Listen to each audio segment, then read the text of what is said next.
Então nós vamos pedir a Deus que na sua infinita bondade, que no seu infinito amor e misericórdia, Ele possa abençoar este momento em que, com a sua permissão, nós vamos iniciar mais uma atividade neste ponto de luz.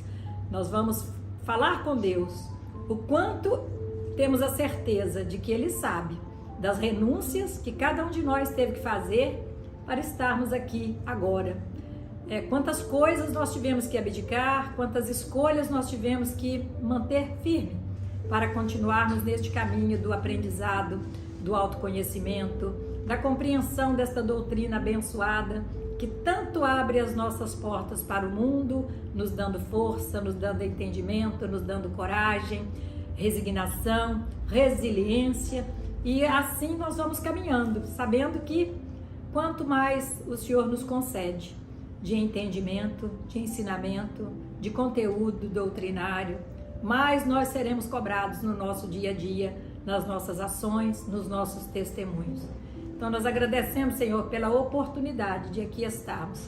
Pedimos aos benfeitores, coordenadores dos trabalhos desta casa, em especial a equipe de Bezerra de Menezes, a equipe dos trabalhadores encarregados dos estudos doutrinários, como Manuel Filomeno de Miranda, Martins Peralva, Allan Kardec, Chico Xavier, tantos destes irmãos com suas falanges protetoras e abençoadas, que possam nos inspirar, que possam nos intuir, que possam abrir a nossa mente para que tenhamos uma melhor compreensão dos ensinamentos da noite. Que o Senhor nos proteja, nos guarde de todo perigo e de todo mal. E faça-se a sua vontade, Senhor, para que os estudos transcorram de acordo com o que foi planejado. Muito obrigada por cada um que aqui se apresenta nos dois planos da vida, virtual ou presencialmente, que o Senhor possa abençoar a todos nós, nos envolvendo nesta corrente de luz. Que assim seja. Nós temos aí o capítulo 15, fora da caridade não há salvação, e o item 1, o de que precisa o Espírito para salvar-se. O roteiro é qual página, meninas? Página 294. 294. Ah, tá. Aqui, Sheila, nós utilizamos esse livro de suporte no estudo do Evangelho, e assim, há muitos anos, há uns 30 anos que eu tenho um livro desse, que eu fazia o Evangelho no lar lá em casa com ele. Aí minha filha foi embora, levou um, depois meu filho foi, levou outro, e aí foi trocando, aí eu vou comprando. E ele é muito bom porque ele pega cada capítulo do Evangelho e ele traz a explicação, né, daquele trecho ali. Então hoje, por exemplo, só no capítulo 1, você precisa ver, vocês vão ver, né, Fernando? Talvez você não conheça este livro em si. Então a gente utiliza ele paralelo com o Evangelho, justamente para estudar. Por isso que a gente vai devagarzinho. Então a primeira coisa que pergunta aqui é o objetivo. Qual que é o objetivo, Cristina? Esclarecer os participantes sobre o principal meio ensinado por Jesus de se obter a salvação do Espírito e sobre como vivenciar esse ensinamento em nosso dia a dia. Ah lá, então, esclarecer, né? Salvação do Espírito, sobre como vivenciar esse ensinamento. Porque é aquilo que a gente sempre fala, né? De nada adianta nós termos muito conhecimento, muito entendimento, mas não colocarmos isso em prática. Então a gente tem que pensar que o tempo inteiro as pessoas estão nos observando. Se não os encarnados, mas os desencarnados também, que se aproximam de nós pelas energias que nós emanamos. Então eu estou aqui estudando sobre energia, sobre fluidos, sobre o poder do pensamento, sobre os nossos sentimentos, mas eu não estou me policiando lá fora. Aí eu fico nervosa na fila do caixa, eu fico nervosa com a gerente do banco, não é com você não, viu, Cristina? Eu fico nervosa, eu fico nervosa no trabalho, né? Então assim, como assim? Que espírito eu quero me tornar, né? Como eu estou agindo? Então, Cristina, lê para nós aí, por favor. Então nós vamos ler todo o item 1. Você gosta de ler lá, né, Silvana? Fora da caridade, uma salvação. Onde que precisa o Espírito para se salvar, parábola do bom samaritano, o mandamento maior, necessidade da caridade segundo Paulo, fora da igreja não há salvação, fora da verdade não há salvação, instruções dos Espíritos, e fora da caridade não há salvação. Então o item 1 é O de que precisa o Espírito para ser salvo? Parábola do bom samaritano. Ora, quando o Filho do Homem vier em sua majestade, acompanhado de todos os anjos, sentar-se-á no trono de sua glória. Reunidas diante deles todas as nações, separará uns dos outros, como o pastor separa dos bodes as ovelhas, e colocará as ovelhas à sua direita e os bodes à sua esquerda. Então dirá o rei aos que estiverem à sua direita: Vinde, benditos de meu Pai, tomai posse do reino que vos foi preparado desde o princípio do mundo. Porquanto tive fome e me destes de comer, tive sede e me destes de beber, careci de teto e me hospedastes, estive nu e me vestistes, achei-me doente e me visitastes, estive preso e me fostes ver. Então responder-lhe-ão os justos: Senhor, quando foi que te vimos com fome e te demos de comer, ou com sede e te demos de beber? Quando foi que te vimos sem teto e te hospedamos, ou despido e te vestimos? E quando foi que te soubemos doente, ou preso e fomos visitar-te?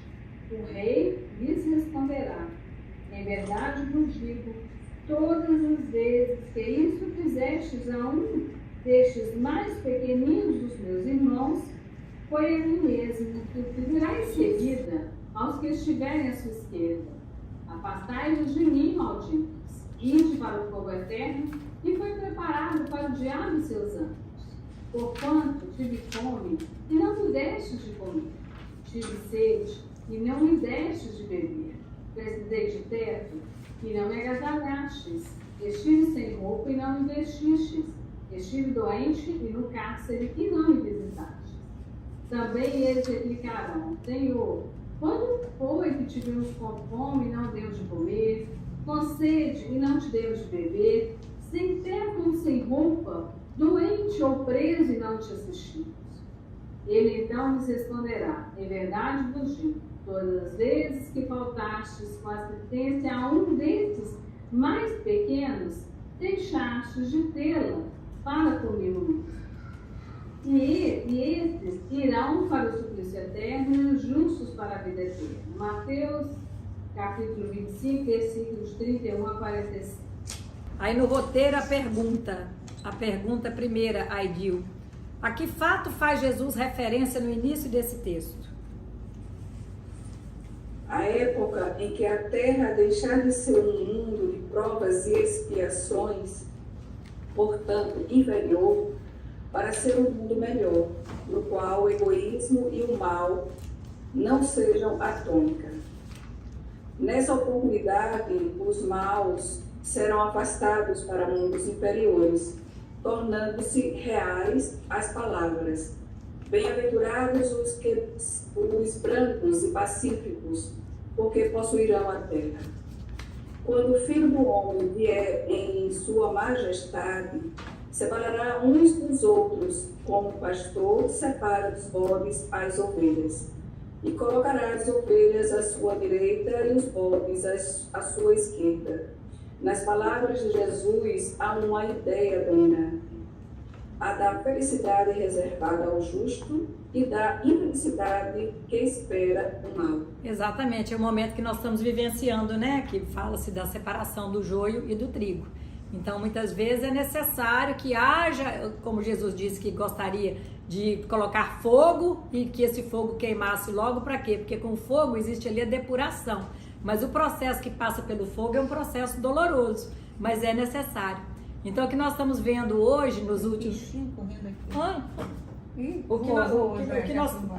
O que nós estamos vendo hoje é muita coisa de escândalo, da gente ficar assim, sem saber, né, por que tem acontecido coisas tantas aberrações, tanta inversão de valores, o que é certo está errado, o que é errado é que estão querendo considerar certo, e estão brigando até com a biologia, que não existe feminino e masculino, que é gênero, né, Aidil? Você como médica aí deve estar com o cabelo em pé de lidar com essas questões, então você fala assim, o que é isso? Onde que a gente imaginava do mundo estar assim tão de cabeça para baixo como a gente está vendo? Mas é justamente a necessidade para que todo aquele que estiver em cima do muro, ele se posicione. E Jesus, quando ele disse, o que é certo, mesmo que ninguém esteja fazendo. O que é errado, mesmo que todo mundo esteja fazendo. É neste momento que você vê as coisas assim, com tanta facilidade, que você vai se posicionar. Ou você está do lado correto, do lado que o Evangelho nos ensina e nos orienta, ou você está do lado da promiscuidade, das circunstâncias. E no próprio Evangelho fala, o homem de bem, ele não se deixa levar pelas circunstâncias, ele age por princípio e não por circunstância. Então, quando você tem os seus princípios, são valores inegociáveis. Você não negocia seus princípios, você tem princípio, você é um homem de caráter. Mas quando você não tem o caráter ilibado, quando você não tem a firmeza no seu caráter, então a circunstância te muda. Aí você chega na comunidade, eu quero entrar como vereador porque eu vou fazer muita coisa por esse bairro, o bairro precisa e tal. Mas quando você chega lá no cargo, na função, você vê tanta facilidade, é tanta oferta, é tanta corrupção, é tanta... poxa, mas eu posso me enriquecer, eu tenho que cuidar dos meus filhos, eu tenho que pensar no futuro dos meus filhos. E aí, pautado num discurso desse hipócrita, absurdo, você passa a se corromper também, fazer parte daquela leva, né, de espíritos que estão aí só a sugar a humanidade, isso desde que o mundo é mundo, e aí você deixa de se posicionar como alguém que verdadeiramente teria que estar ali defendendo os valores que são morais. E os valores, normalmente, as pessoas acabam se perdendo. Quando você coloca um homem bom, muito bom, dificilmente ele permanece na política. Eu estou falando da política, assim, que é o que mais exemplifica, né? Não estou trazendo o assunto política para cá. Mas por quê? Porque é tão fechado entre eles, a corrupção entre eles é uma coisa assim tão do dia a dia, eles respiram a corrupção, que aquela pessoa que não entra nesse ambiente para fazer parte, a pessoa acaba sendo massacrada, porque ela não faz parte do jogo, ela não se vende, né? Então, o homem de bem, ele não tem preço, ele tem valor, né? Essa frase nem é minha, mas é uma frase que exemplifica muito bem. Então, quando você tem preço, você não tem valor. E aí, quando Jesus fala aqui, quando pergunta aqui, a que fato faz Jesus referência no início do texto? É justamente essa época da separação do joio e do trigo, onde você, no seu posicionar, você mostra de qual lado você está. Então, o lado da circunstância, se tiver por esse lado, eu vou por aqui, que aqui eu vou ganhar. Não, mas o vento mudou, então eu vou para cá agora, porque aqui eu vou ganhar. Não, mas o vento... Né? A gente vê político que troca de partido ali, quer estar naquele que tem mais benefícios, e a população que se lasca, né? Então, assim, nós, enquanto espíritas e conhecedores do Evangelho, nós temos que defender os nossos princípios que são inegociáveis. Então, família é a base da sociedade. Quer destruir uma sociedade, destrói a família, né? Quer dividir uma sociedade, você quer destruir uma sociedade, divide, fragmenta aquela sociedade, joga homem contra mulher, joga hétero contra homossexual, branco contra negro, coloca empregado contra patrão, porque aí você vai ter todo mundo ali, cada qual naquela luta de classes para enfraquecer. Quem não enxergou isso até hoje, eu só posso dizer que eu fico com dó, porque prova que é alguém que está dormindo. Às vezes a pessoa não enxergou, não é porque a pessoa é má, não. É porque ela não despertou para que nós estamos vivenciando no século XXI.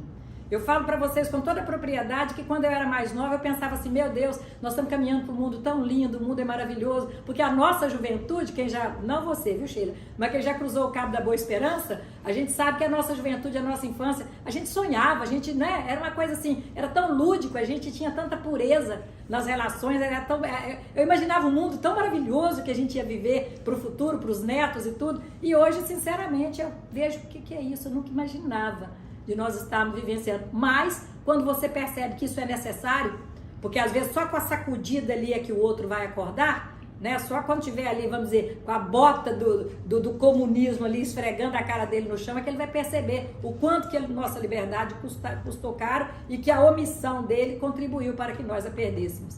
Então tem uma frase que ela fala assim, que o preço da liberdade é a eterna vigilância.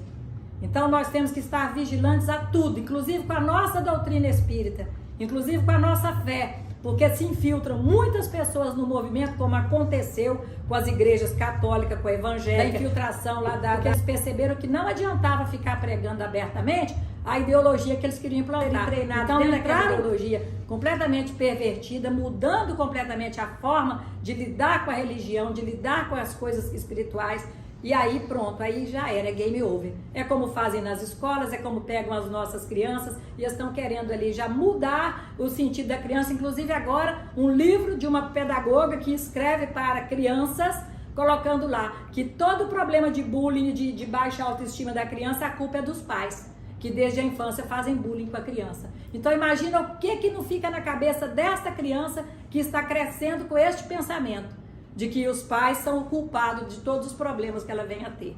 Então a gente percebe que isso acontece de forma sutil, sabe? Isso não é escancarado, as pessoas não estão explicitamente falando, se bem que agora até que tá.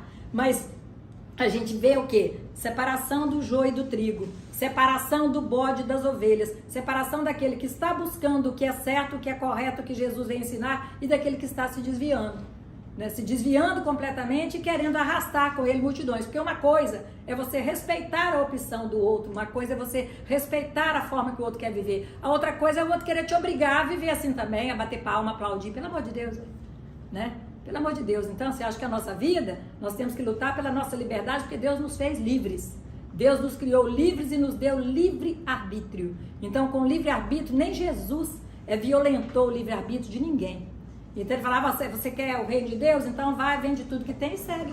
Se quiser, se não quiser também não vende. E o jovem não vendeu, né? O jovem optou por se manter ali vivo, né? E aí poucos dias depois, numa corrida de biga lá em Roma, o que aconteceu? Ele capotou e morreu. Quer dizer, ele perdeu a oportunidade de fazer a escolha por seguir o Cristo naquela época. Então assim somos nós. Se nem o Cristo nos obrigou a nada, como que nós podemos aceitar que alguém vai falar para você o que é que você pode ver no YouTube, o que é que você não pode? Olha, se você está no meu canal e não gosta, vai para outro canal. Agora dizer que tem que me cancelar, que tem que cortar meu canal, que tem que me bloquear, isso aí é uma violência contra o que nós temos de mais sagrado, que é a nossa liberdade.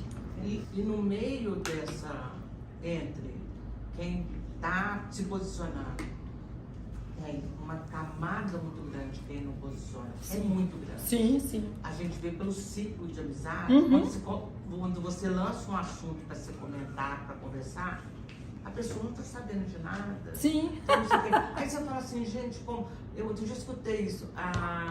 Vou deixar vocês aí com essa conversa inteligente. Ai. Então, na realidade, as pessoas hoje, elas não estão prontas. Mas é uma grande maioria. É uma grande maioria. Entre o que está lá, que é contra, o que está cá, que é a favor, e o que está no meio, que não se posiciona, é um volume muito grande. Então, lá em Eclesiastes, Jesus falou assim, sede quentes ou sede frios, não sede mornos, senão vomitar-te-ei, né? Então, aquele que fica em cima do muro, ele vai pagar um alto preço, porque o evangelho, ele fala assim, não é necessário apenas que você não faça o mal. Porque às vezes a pessoa fala assim, eu tô de boa, não faço mal para ninguém, então para mim tá tudo bem. Não é necessário, não basta apenas que você não faça o mal. É necessário que você faça o bem, porque você será responsável por todo o mal que advenha de um bem que você tenha deixado de praticar. Entende? Então, se você não é atuante ali na propagação do bem, se você não é ali aquela pessoa que está procurando ser um pacificador, levar a paz, tanto que as bem-aventuranças sempre a gente fala, né? A primeira bem-aventurança está lá da humildade, a quarta é a da pacificação, de você ser pacífico. Então, ser pacífico é aquele que eu chego num lugar, mas eu não estou ali brigando, ninguém precisa me falar que eu não vou criar polêmica com ninguém, eu sou da paz e tal. Mas lá na sétima bem-aventurança é o pacificador, porque ele já teve que galgar uma série de virtudes para ser aquele que chega no ambiente e transforma o ambiente. Então, o pacificador, ele é ativo, ele chega no ambiente, tá ali, ele quer se posicionar para que a coisa tome o rumo certo. Então ele age. Agora o pacífico é mais na dele. E aí, essa questão de nós sermos neutros é a pior posição que nós podemos ter. Porque quando você é neutro diante de um mal que está iminente, você é cúmplice daquele mal. Tem até um ditado muito simples, a pessoa pergunta pro Thiago, por que você não quer que fulano vai pro teu lado, pula pro teu lado do muro, que está em cima do muro? Aí ele falou, porque o muro... Pois é, o muro tem dono. O muro tem dono. Então, Cristina, quer comentar alguma coisa aí, minha amiga? Eu acho que é isso mesmo que você falou, né? A gente tem que ser vigilante, não levar, a gente tem o efeito manada, né? É. Aquele onde o povo vai, a gente vai atrás. A gente tem que tomar muito cuidado com isso. Então a gente seguir o nosso caminho, porque nós somos racionais. Então a gente tem que saber e somos responsáveis para onde a gente vai. Exatamente. Então por isso que a gente tem essa necessidade realmente da vigilância para que a gente siga. E outra coisa, a gente, né, principalmente enquanto família, a gente leva muita gente junto com a gente. Sim. Então, se a gente toma uma decisão errada e vai para um caminho errado, a gente leva a família junto. Exatamente. Então, essa é uma responsabilidade maior que a gente tem que ter. E essa fala sua, Cristina, me lembrou uma que diz assim: eu posso não saber de onde eu vim, mas eu tenho a obrigação de saber onde eu quero chegar. Então, se eu sei onde eu quero chegar, eu sei muito bem os passos que eu devo tomar e aqueles que eu não devo. Eu sei os ambientes que eu devo frequentar e aqueles que eu preciso evitar. Eu sei até das companhias que eu devo cultivar comigo e aqueles que eu preciso me afastar. Né? Porque a gente tem que estar sempre unido a Deus. Muitas vezes a gente não faz isso porque com medo do julgamento da sociedade, com medo de perder os amigos, com medo de um monte de coisa. Mas, na verdade, a gente não está perdendo. Muitas vezes, mesmo quando a gente passa por essa situação e a gente se afasta, ou as pessoas se afastam, é porque às vezes eles não queriam estar juntos. Exato. Tem uma frase, Cristina, quando eu tinha assim, uns 18, 19 anos que eu aprendi, nunca mais eu esqueci. A frase, ela diz assim: amo a liberdade. Por isso as pessoas e as coisas que amo, deixo-as livres. Se voltarem um dia, é porque as conquistei. Se não, é porque jamais as possuí. Então a gente deixa livre. Aqueles que saem da nossa vida têm o caminho livre para ir e para voltar. Mas se foram e não voltaram, é porque não era para ser, né, Nilton? Aí, Dil, a segunda pergunta nossa, então, em que sentido podemos atribuir a expressão posse do reino, usada por Jesus nesta passagem? Não se trata, evidentemente, de um reino material, com o conforto e as riquezas conhecidas na terra, mas do reino espiritual, onde os justos encontrarão a suprema alegria, a paz e gozarão da presença do amor infinito de Deus. Para se fazer entender, Jesus usava imagens, figuras e de linguagem, pois os homens que o ouviam ainda eram espíritos de pouco progresso, incapazes de compreender as questões puramente espirituais, porque eles ali estavam ainda prontos para receber aquela mensagem, né? Esta frase do reino de Deus, Lucas, né? Lucas, ele diz: o reino de Deus não está nem aqui nem acolá, o reino de Deus está dentro de nós. Porque nós temos repetido muito aquela passagem do livro dos Espíritos que fala sobre a felicidade, o que é a verdadeira felicidade, e aí os Espíritos nos dizem que a verdadeira felicidade na questão material é a posse do necessário, e na questão espiritual é a consciência tranquila. Então, quando nós estamos com a consciência tranquila, nós estamos com o reino de Deus dentro de nós. Nós estamos ali sentindo que nós estamos agindo de acordo com os propósitos de Deus na nossa vida, nós estamos procurando cumprir com o nosso planejamento reencarnatório, nós estamos fazendo tudo aquilo que está ao nosso alcance para poder minimizar um pouco a dor do próximo. Então isso é uma paz que te traz, né? Quando você faz um bem, quando você está no movimento ali de caridade, ou quando você acolhe alguém, conversa, leva uma palavra amiga, isso te dá uma satisfação tão grande que você se sente no céu. Né? Você deita à noite, a consciência tranquila e você está plena. Você pode ter um dia ali de atividade e aí o seu corpo cansa, mas uma noite de sono aquilo ali recupera. Agora, quando você está com um problema de consciência, quando você está ali cultivando às vezes uma vingança, uma raiva que você não consegue perdoar o outro, um ódio, você não tem um sono tranquilo, você não dorme direito, você não se alimenta direito, você fica remoendo, né, aquilo ali. Então, isso tá no inferno. Não é? Tá no inferno? Pode falar, Edil.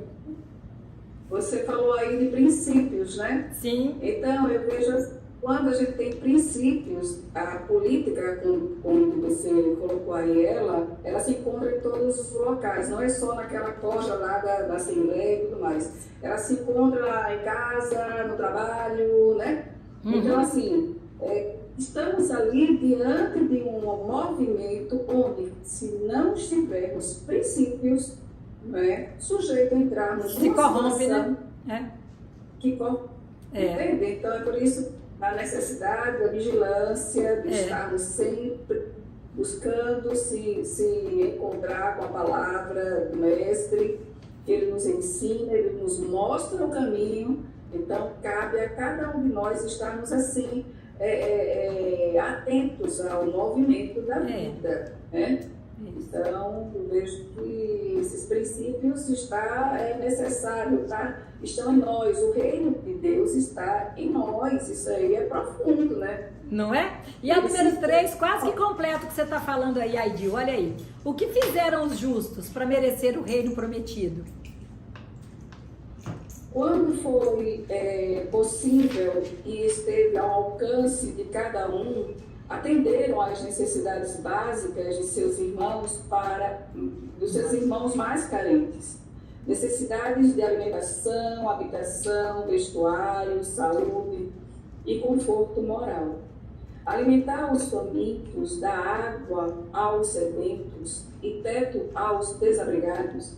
Vestir os nus, eis aí o caminho ensinado por Jesus, para chegarmos ao reino do nosso Pai.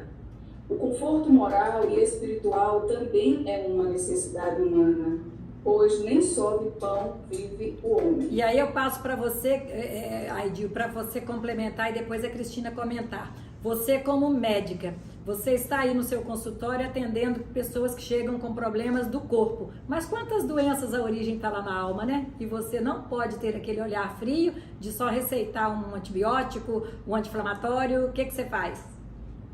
Isso aí mesmo. Quando chegam os pacientes, né? Então, eu os vejo não só ali com aqueles sintomas, eu busco a causa daqueles sintomas. É o conforto. Aí é onde toca a alma, é onde toca o coração e desabafam. Chora. Né? Então, assim, choram, né? Então, esse é o sentido de chegar junto, de ser uma fonte, né, ali de amor para com aqueles que chegam a nós. Exatamente. Né? Talvez como você aí, com suas cantarolias, você chega, toca o coração das pessoas, elas chegam no ponto de luz, tem tantos que chegam no ponto de luz querendo encontrar uma luz, não é? E através só do cantarolar, você toca e acende aquela luzinha ali que estava já se apagando. Né? Até a minha, tem vezes que a minha tá apagadinha, eu começo a cantar, ela... Fala de Cristina, de Maria, né? De Silvana ali na escrita, do seu Newton diante das palavras. Cada um ali, cada um de nós temos esta semente. Verdade. Não é? Então, assim, eu vejo que a responsabilidade está aí.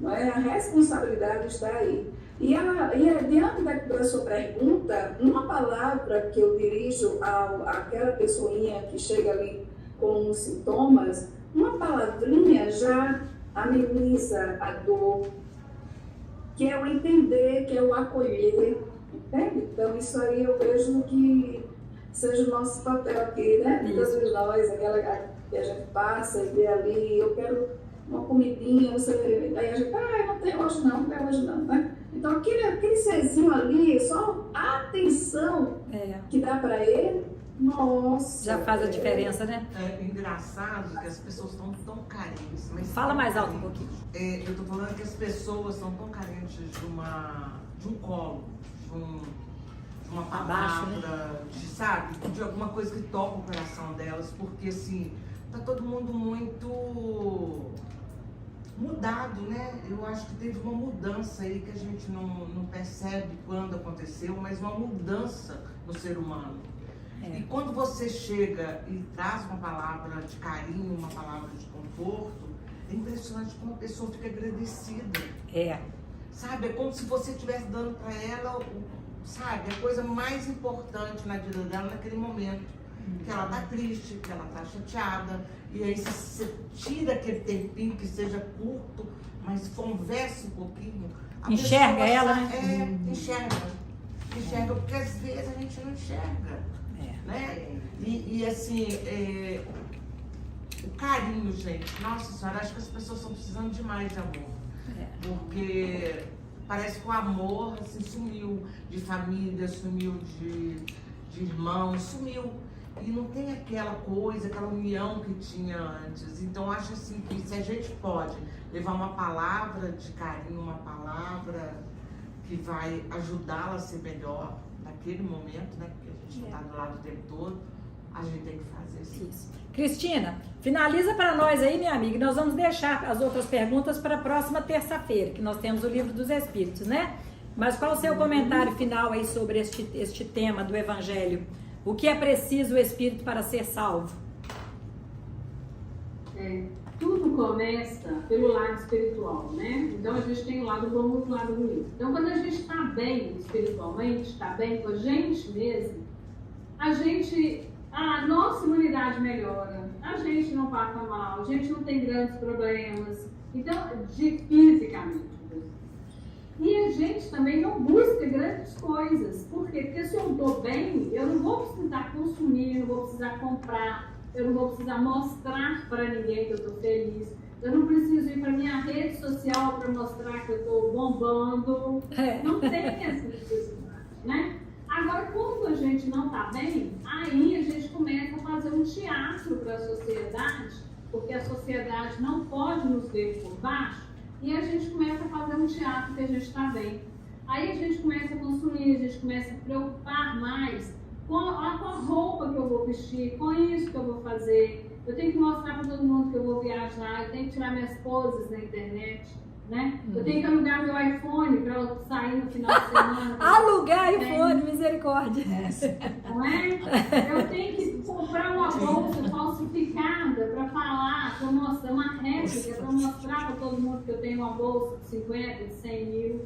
Então, aí o que acontece? Se torna uma utilidade. Sim. E quanto mais a pessoa vai buscando isso, aí vai piorando ainda mais, né? Que a gente veja isso melhorar, então eu vou mostrar, eu vou fingir que eu estou bem, vou fazer teatro para melhorar, e o contrário. Aí começa a piorar cada vez mais. Aí as pessoas ficam mais, nesse teatrinho, as pessoas ficam mais preocupadas com elas mesmas e não tem tempo eu não posso gastar tempo com o outro. E aí a situação vai ficando cada vez pior. A verdade grande é essa. Então é isso aí, meus irmãos. O que é preciso o Espírito para se salvar? Só pelo que nós conversamos aqui hoje, a gente viu que não é nada daquilo que a maioria das pessoas buscam. Elas buscam ter ao invés de buscar ser. E o que conta para nós é a nossa essência. É a forma como os Espíritos vão nos ver. Eles vão nos ver como nós verdadeiramente somos. Então de nada adianta uma roupa brilhante, né, tudo muito iluminado, se por dentro eu estou pura sombra, né?